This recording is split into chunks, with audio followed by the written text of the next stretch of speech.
कई दिनों के बाद आज शंकराचार्य स्वामी अभिमुक्तेश्वरानंद ने राहत की सांस ली। बटुकों के यौन शोषण केस में इलाहाबाद हाईकोर्ट ने उनकी गिरफ्तारी पर रोक लगाते हुए फैसला सुरक्षित रख लिया है। यानी अब स्वामी अभिमुक्तेश्वरानंद के खिलाफ बज रही गिरफ्तारी की घंटी फिलहाल रुक गई है, थम गई है। कुछ मिलाकर आज के जो कोर्ट रूम से दो बड़ी बातें निकलकर सामने आई, जो आपको सबसे पहले बता देता हूं। पहली तो ये कि इस केस में फैसला आने तक गिरफ्तारी शंकराचार्य जी की नहीं होगी, और दूसरी, शंकराचार्य को भी इस जांच में सहयोग करना होगा। क्या हुआ है? कोर्ट की सुनवाई में गिरफ्तारी पर माननीय न्यायालय ने रोक लगा दी है और उन्होंने फैसले को सुरक्षित रखा है और गिरफ्तारी पर जो है वो रोक। अब मार्च के तीसरे हफ्ते में इस केस की सुनवाई अगली होगी। अदालत में आज शंकराचार्य का पक्ष वकील पीएन मिश्रा ने रखा, जबकि राज्य सरकार की तरफ से अपर महाधिवक्ता मनीष गोयल पेश हुए। कोर्ट में सुनवाई शुरू होते ही सरकार की ओर से पेश अपर महाधिवक्ता मनीष गोयल ने अभिमुक्तेश्वरानंद की याचिका पर सवाल उठाते हुए कहा कि वो अग्रिम जमानत के लिए सीधे हाईकोर्ट नहीं आ सकते। इस पर कोर्ट ने कहा कि यह कोई अनिवार्य बाधा नहीं है। शंकराचार्य ने बटुकों के यौन उत्पीड़न मामले में 24 फरवरी को अग्रिम जमानत के लिए याचिका लगाई थी, जिस पर कोर्ट ने आज उनको राहत दे दी। इसके बाद मठ में कैसे जश्न का माहौल है, यह आगे आपको दिखाएंगे, लेकिन पहले शंकराचार्य की प्रतिक्रिया सुन लीजिए। हम लोगों ने जो दलील रखी वो इस बात की दलील थी कि ये मुकदमा झूठा बनाया गया है। निश्चित रूप से न्यायाधीश को ये बात हमारी जो वहां पर रखी गई थी, इसमें बल दिखाई दिया होगा, तभी तो उन्होंने इस तरह का एक निर्देश प्रदान किया है। इसलिए हम आरंभ से कह रहे थे कि हमारा काम है जो बात जैसी है उसको न्यायाधीश के सामने ठीक से रखना।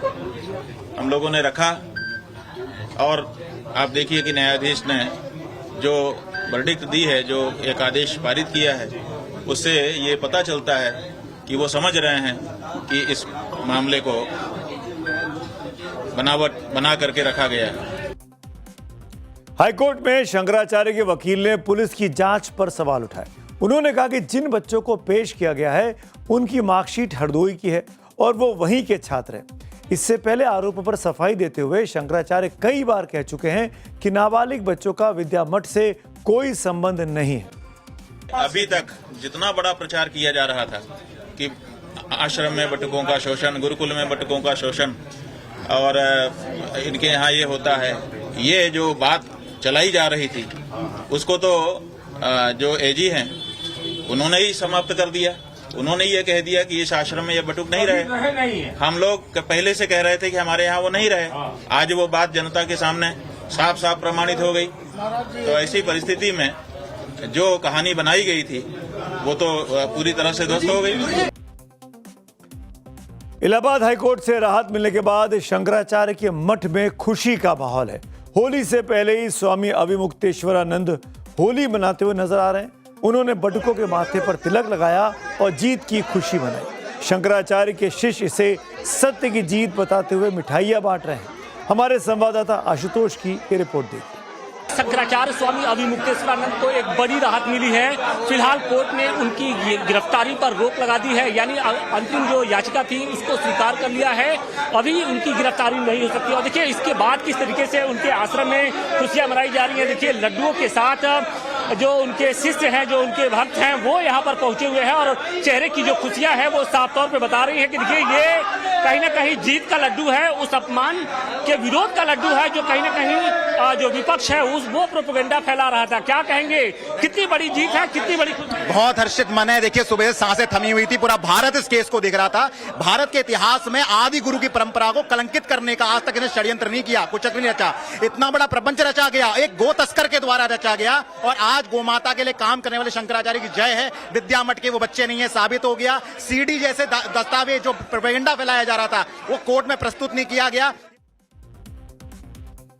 याद आ रहा है कि होली पर शंकराचार्य अभिमुक्तेश्वरानंद को तो राहत मिल गई, लेकिन एक दिवाली ऐसी थी 2004 में जो एक और शंकराचार्य थे कांची कामकोटी पीठ के, जयेंद्र सरस्वती, उनको उस वक्त की तमिलनाडु पुलिस ने गिरफ्तार कर लिया था।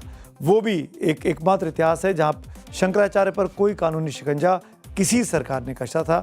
इस बारे में कम से कम इलाहाबाद से राहत तो शंकराचार्य अभिमुक्तेश्वरानंद को मिल गई है। दिल्ली से 250 किलोमीटर दूर राजस्थान का दौसा है और यहीं पर दफन है एक्सप्रेसवे के नीचे एक बच्चे की लाश। जी हाँ, एक्सप्रेसवे के नीचे बच्चे की लाश। सुनकर चौंक गए ना? लेकिन ये सच है। दौसा में दिल्ली मुंबई एक्सप्रेसवे के नीचे एक बच्चे की लाश दबी है, वो भी पिछले 6 सालों से, जिसे निकालने के लिए बुलडोजरों से अब एक्सप्रेसवे को खोदा जा रहा है। लेकिन ये पूरी मिस्ट्री है क्या? क्यों दृश्यम जैसा सीन दौसा एक्सप्रेसवे पे बन रहा है? बच्चे की लाश एक्सप्रेसवे के नीचे कैसे पहुंच गई? ये तमाम ऐसे सवाल हैं जिसके आपके मन में भी कौंध रहे होंगे। हमारी ये सुपर एक्सक्लूसिव रिपोर्ट देखिए, तब आपको सारा माजरा समझ में आएगा।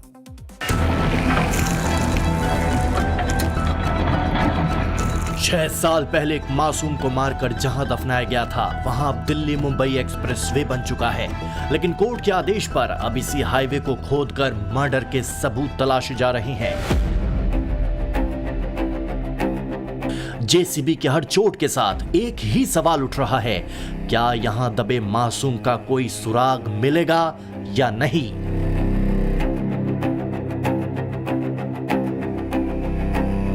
राजस्थान के दौसा जिले के बांदीकुई में 16 अगस्त 2020 को एक गांव से प्रिंस और टिल्लू अपने घर के बाहर आंगन में खेलते खेलते अचानक गायब हो गया।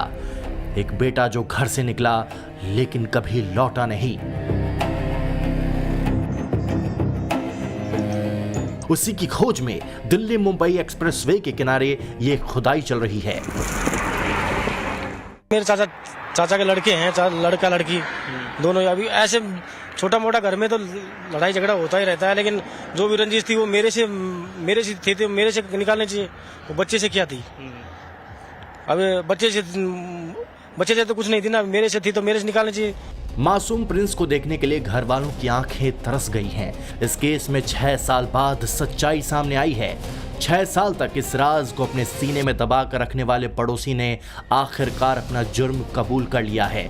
आरोपियों ने बताया कि आपसी रंजिश के चलते उसने मासूम प्रिंस की हत्या कर उसे निर्माणाधीन एक्सप्रेसवे के पास दफना दिया था। आरोपियों की निशानदेही पर ही अब नॉन स्टॉप बुलडोजर सबूत की तलाश में चल रहा है। मासूम के परिवार वालों को उम्मीद है कि देर से ही सही इस बार मिट्टी से न्याय जरूर निकलेगा, ताकि दोषियों को सख्त से सख्त सजा मिल सके। सबको जल्दी से जल्दी बरामद किया जाए और जिन्होंने मेरे भाई के साथ में ये घटनाक्रम किया है उनको कड़ी से कड़ी सजा दी जाए। दुनिया में 2 जंग ऑलरेडी चल रही हैं। लगता है कि अब तीसरी बड़ी जंग छिड़ गई है और ये हमारे पड़ोस में है। पाकिस्तान और अफगानिस्तान बॉर्डर पर जिस तरह के हालात इन दिनों दिख रहे हैं वो किसी जंग से कम नहीं है।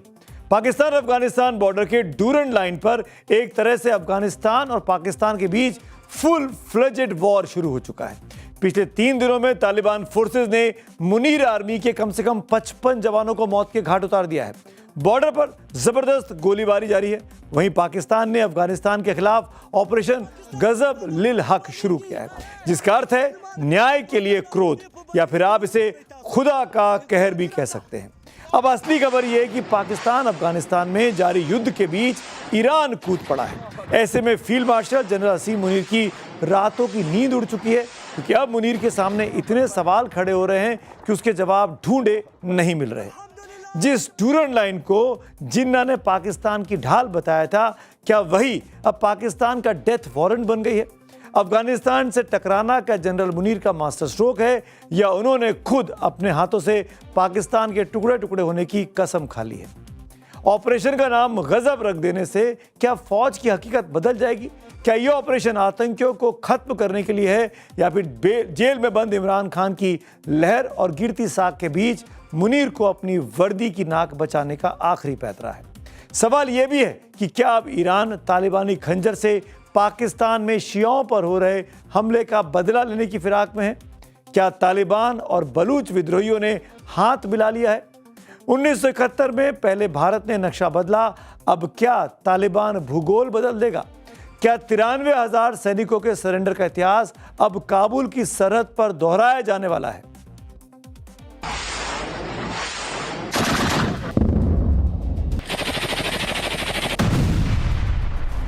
डूरंड लाइन पर कोहराम है, दोनों ओर से बम, गोले, बारूद बरस रहे हैं।